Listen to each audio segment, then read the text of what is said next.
Hello everybody, welcome to Late Night Football. Welcome to the match reaction show. I said I'd be depressed after the last game with doing this, but I don't know. I'm not. I think depression doesn't even begin to cover it. It's just shell shock. I mean, that first half was just an absolute. It's just I don't even know the words because we're running out of words because we use all kinds of words for it and we're just running out of it. But the title says that I think Brentford just bullied Manchester United. It was bullying of the highest order when it comes to a football field. It just did that. And cutting credit to Brentford, they were absolutely brilliant throughout this game. I thought they got their tactics spot on. They got every kind of matchup spot on. They knew what they had to do. They had a game plan. They stuck to it. They did everything right in that game. And big credit to Brentford. I mean, they were helped a lot by Manchester United. I mean, I think 2 or 3 out of the 4 goals, not all 4 goals actually, were pretty much errors from Manchester United. It was pretty much just shoddy play, sloppiness. But you make your own luck. And I thought Brentford, in large parts, made their own luck. They made Manchester United struggle. They made them unsure. They made them totally flustered and flummoxed and everything. And they just and after that it was just a matter of being mentally strong, and they were. And United just aren't. They just aren't mentally strong enough at this moment in time.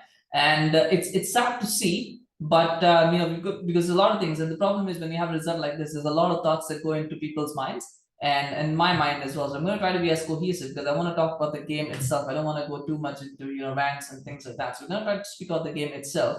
And there might be, but we'll see where we get with that. So, and the first point is that Erik got his tactics completely wrong. He got them completely wrong in this game, and you've got to mention that because that is very important. I think the team that he picked, I don't think we'll ever see that team playing again. But part of the reason why he got it wrong is also because of lack of options. I think he realized that you can't play Fred as a CDM. He can't do it. So he picked Eriksen to play as a CDM, thinking that maybe he could be the deep line playmaker, and then you've got Fred, you've got Bruno who can kind of do the up and down role. It didn't work because Eriksen was completely bullied every time he got the ball. I thought Lisandro Martinez, for me, I think his career as a Manchester United centre half is over. It's over. I don't think he's coming back from this game. I don't think he is because from going, I thought he was okay against Brighton. He was a bit bullied against Brighton, but that was okay. But this game, I think Brentford just went, yeah, we don't rate you, so this is what we're gonna do, and he was completely dominated, completely, and probably the embodiment of the word bullied.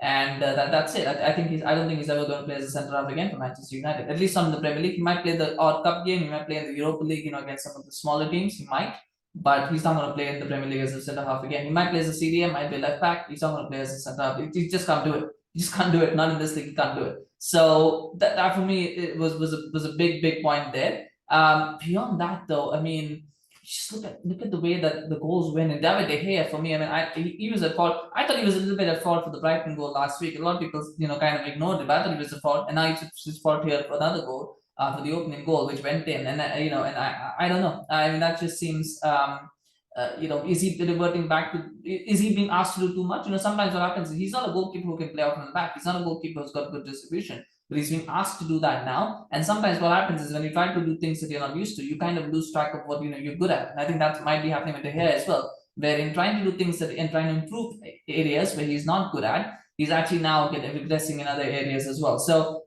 in short, stopping basically. So I don't know. Maybe this will be his last season as well at Manchester United. Now the problem for Erik ten Hag with this game, and again, keep in mind as well, once that first goal went in, I think everybody went, this game is over. They're losing this game because it almost feels like as soon as United concede the first goal, they're not winning it. They're most likely losing it. I mean, second away defeats in a row. It's just unbelievable, isn't it? But you just know that when they concede that first goal, they're not winning it. And once the first goal went in, you could see that the belief kind of drained off. The second goal went in, and that was it. Game over. And again, what's shitty ways to concede 2 goals? I mean, both of them from errors. One from De Gea, one from Eriksen. It was just totally shambolic, and you could say Erik ten Hag, he looked like a broken man in that second half. He really looked like in my second half, the first half after 20 minutes, then a water break, he just looked like a broken man. He was like, I don't know what I can say to these guys because I can't say anything. He literally looked like he had nothing to say to them because he knew what he was. And my worry now is they're going to lose that Liverpool game. They're going to lose that game for sure. The question is how many goals they lose by, probably 6 or 7, but they will lose that game. What now? The Glazers and the board might say, okay, well that's Liverpool, we expect to lose that. The Southampton game now becomes very much high pressure because if he loses that Southampton game, that's it. He's gone. He's got to go then because he lost 4 games in a row, and that puts unnecessary pressure on that Southampton game. But he's got to get everything right, and I need to put him under that kind of pressure. It's just unbelievable. And I thought, okay, Erik Ten Hag could be sacked by October because he's not been given the players that he wants. He's coming to a new league. He has no idea what's going on. United a total disarray. He could be sacked by October. Right now, it looks like he could be sacked before August is over. Like he could literally be sacked by the end of August. I mean, imagine that. All that optimism, all that great, feelings that we had, and yet here we are in August. He could be sacked. So watch out for that one. Watch out, that could happen. Watch out for that one.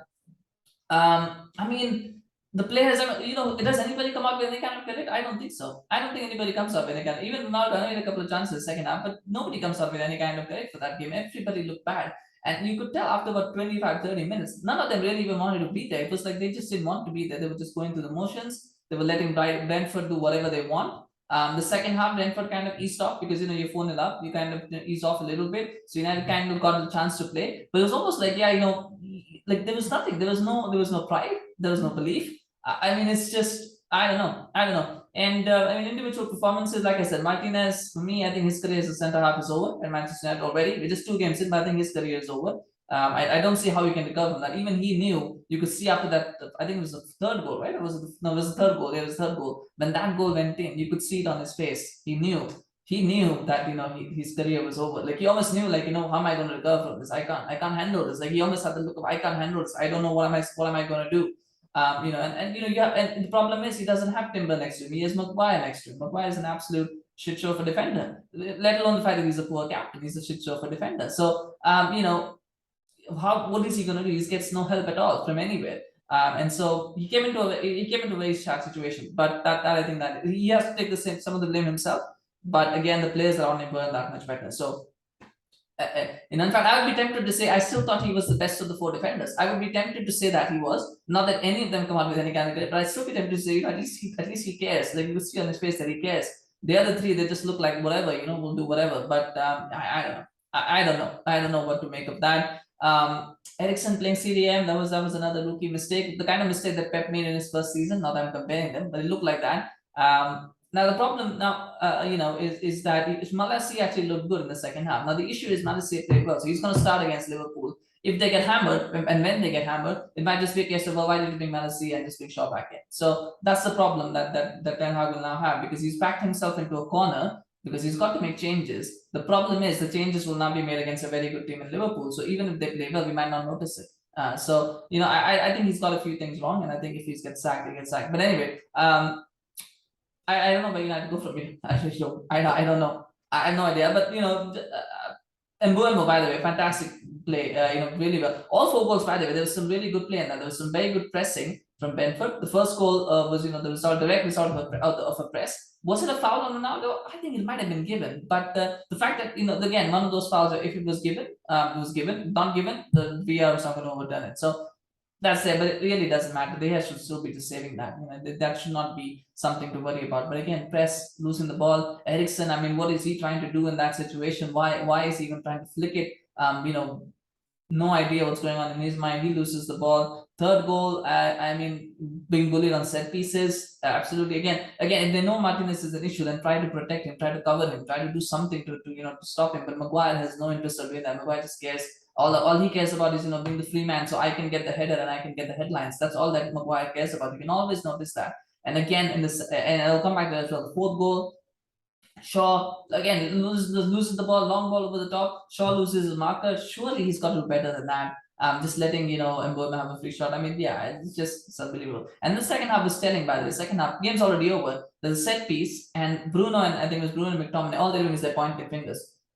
That they're just pointing fingers at each other, right? And other people, no leadership, no care. And there's Eriksen who finally eventually cleared the ball, but nobody cares, right? So that's what it is. Anyway, let me know in the comments, what do you think? I mean, there's so much we can talk about. I don't know. I mean, it's hard to analyze a game like that because there's so many things that went wrong, and I just don't know where to begin. So let me know what you think in the comments. What do you think of Erik Ten Hag's future now in Manchester United? That's where we are at this moment in time. What do you think is going to happen? I mean, we'll probably do some more diagnosis and analysis in the coming days and weeks, but for now, this is what it is. Do smash like for Brentford, though. They played really well. They were absolutely brilliant in this game. And